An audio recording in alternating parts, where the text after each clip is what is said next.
What was the scariest we need to leave now gut feeling that you've ever experienced? Surfing a fairly secluded reef break, offshore across a channel. This place is in a very southern state of Australia. Overcast weather, but a still, amazing day for the waves. I was surfing with only one other guy. We were trading waves and getting to know each other. In between sets, I asked what he did for a living and he was a marine biologist. We'd both recently moved to the area and were new to surfing it as well. Despite it being extremely good surf, after 40 minutes he says, "I don't like this, something feels off. I feel like I'm being watched, like in bait." I didn't want to leave as it was excellent surf, but this guy was a marine biologist, so I took his instinct as a sign to play it safe. We paddled back across the deep channel together as quickly as we could without panicking, and walked the 15 minutes trek back to the car park talking shit the whole way. I got his mobile number for future surfs together given how small town it is here, and not knowing anyone. We noticed a 15-foot inflatable boat pull up near the reef and hang around for a bit, without much thought. Later that night, while looking at my social media, I read about 3 fishermen at the same location we were at that morning, at the same time, in their boat as they pulled up to check their cray pots. On the beach side of the reef, they were circled twice by a great white shark that was as big as their boat. That guy most likely saved me from a horrible experience that day. I messaged him with the link to the Facebook page with the comments regarding their experience. Chills ran through my body for a good 20 minutes. He was adamant he felt the presence of something and he was right. Viewing to see a flat that didn't exist. Not my story, but one my mom told me from her 20s when she was living and working in London. I'll do my best to retell it, also in dyslexic, so apologies in advance for grammar. This story always gives me the creeps though when I think about it. So back in her 20s, my mum was living in London and looking to move into a slightly bigger place. She'd found a really good price for a flat slightly out from the area she was hoping. She'd called the agent to book a viewing and things turned odd. So the guy booking the viewing starting asking weird requests and questions, such as to bring her passport, her age, race, and physical appearance.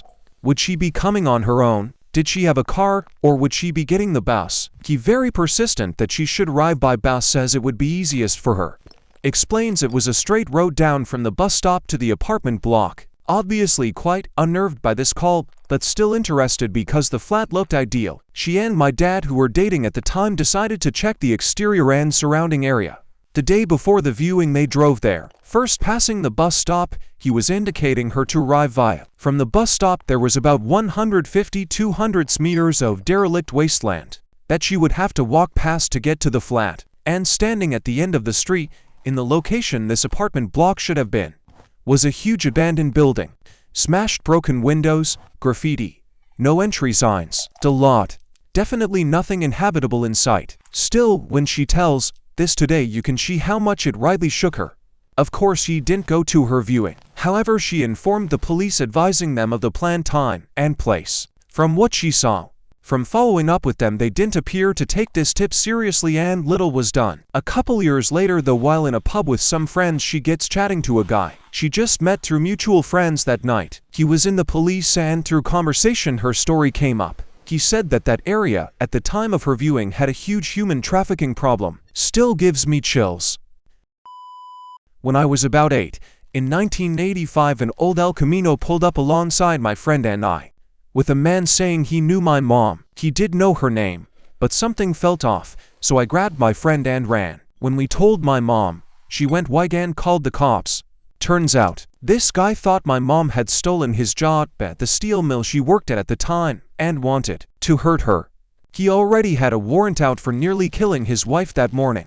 When I was 16, my mom had a terrible feeling about an outing some friends and I were going on. Hindsight being 20/20, it was a stupid move for me to go anyway, but I did. Long story short, there was a car accident, my 2 best friends die, and I nearly did. It'll be 30 years in November.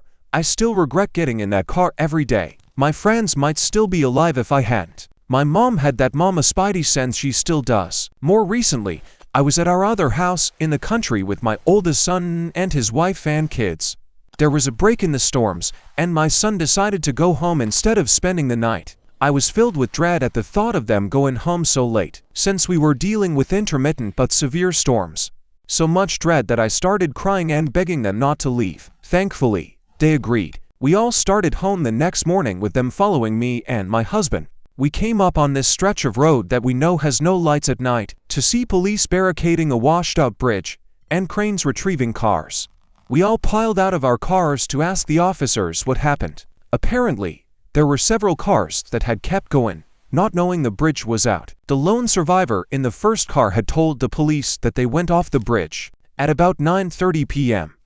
That's about the time my son wanted to leave. My husband just looked at me, and my beau hugged me extra tight, because he knew what could have happened.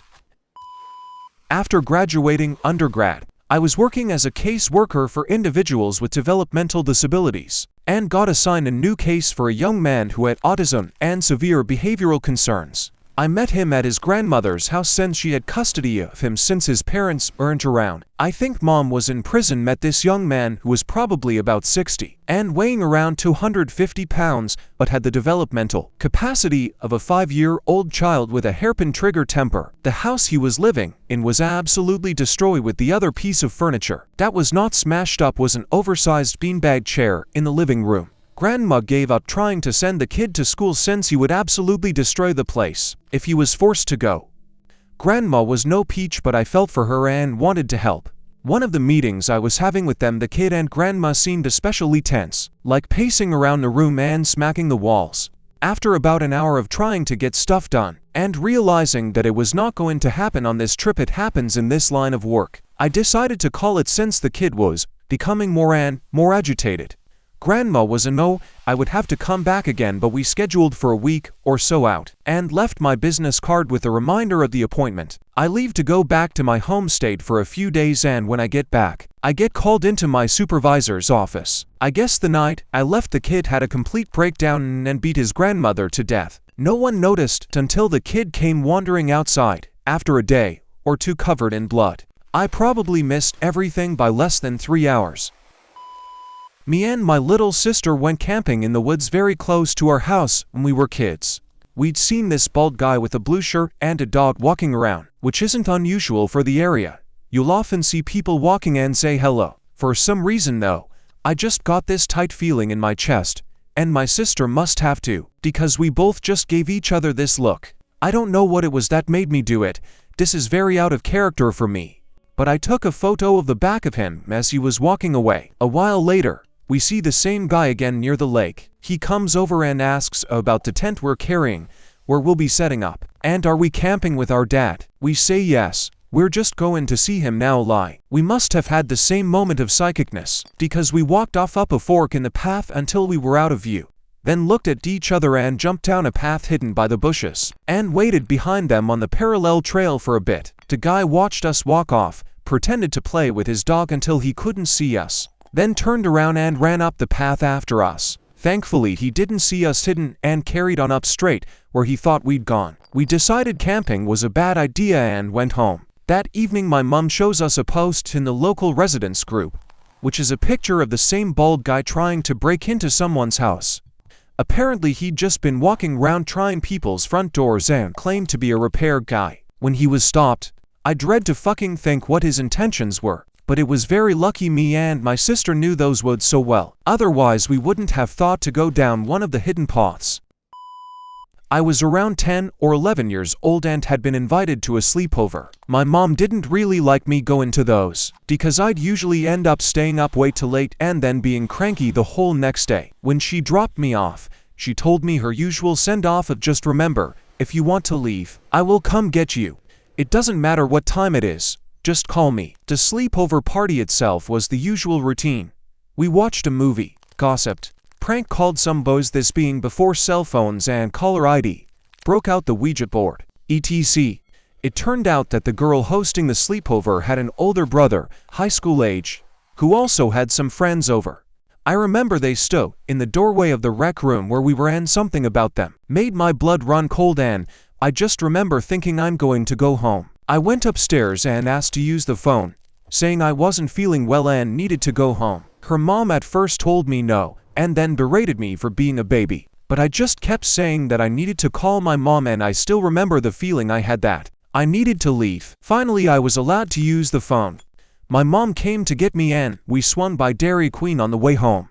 My mom was always cool like that, and I still remember the huge feeling of relief I had when she pulled up and I hopped into her car. Years later I found out that the brother and or his friends had molested some of the girls at the sleepover while they slept. No one reported it at the time, and I think it actually took years for any of the girls to compare notes and find out that they weren't the only one this had happened to. I feel bad that that happened to them, but still glad that I listened to my gut and got the hell out of there. I was 12 at the time, and my favorite thing in the world was spending the night at my grandma's house. We lived in the sticks at the time, and my grandma lived closer to the nearest town. Thursday night was grandma's night. I felt something off one Thursday night and asked my mom if I could just stay home with my mom and dad. They reluctantly agreed. I went home, watched some TV, and went to bed. My bedroom was on the adjoining wall to the living room. I wasn't really asleep, but I heard my mom keep saying my dad's name over and over again. With a hint of panic, I sneak out to the living room, and my dad is on the couch with his head tilted back, snoring really loud, which wasn't uncommon, but my mom was beside him shaking him and telling him to wake up. She yelled at me to go back to bed. I didn't obviously. I snuck to their bedroom to call 911. I told the dispatcher that my dad was asleep and my mom was trying to wake him up, but she couldn't. Eventually the phone call went to the living room and my mom talked to the dispatcher. They sent an ambulance to the middle of nowhere. My dad had taken a bottle of diazepam to try to commit suicide. I remember sitting on the floor and holding his hand and repeating over and over that I loved him. The ambulance came and took him to the hospital. Lights and sirens the whole way. We didn't know what happened during that time, but we found out a day or so later. And that is when our world changed. I am very sure if I did not call 911 that night that my dad would have succeeded. And it would have probably have drove my mom over the edge as well. And I have no idea why I didn't want to stay the night at my nanny's. I just had that feeling that I needed to go home. I stopped by a friend's house to watch a ball game. His wife and I were just relaxing and someone knocked on the door. It was the middle of the afternoon. He opened it up. He was expecting others might come by also. I hear him greeting someone. The guy was his brother I had never met, but had heard about. Very sketchy looking guy. Meth teeth. Scrawny.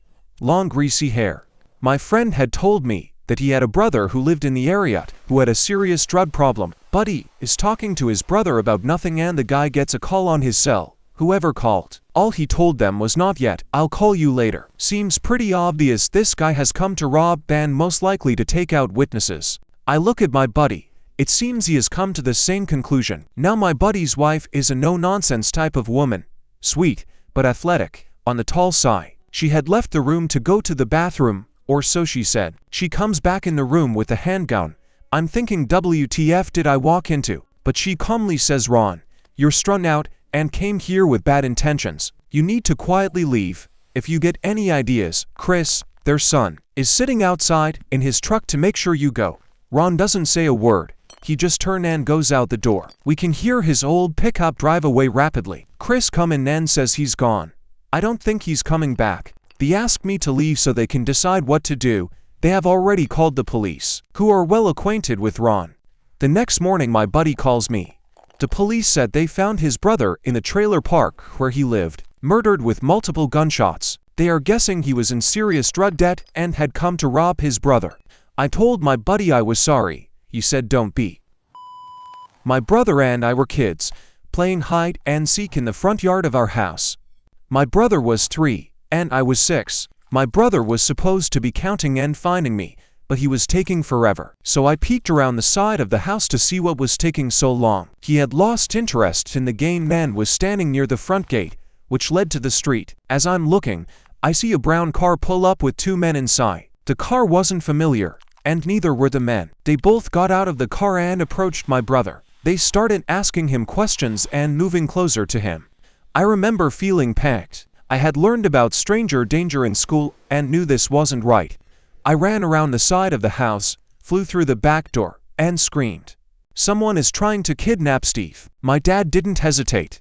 He got up and flew through the front door. When the men saw my dad coming through the door, they bolted and peeled out. From that day forward, we weren't allowed to play in the front yard anymore. It's a really scary memory for me.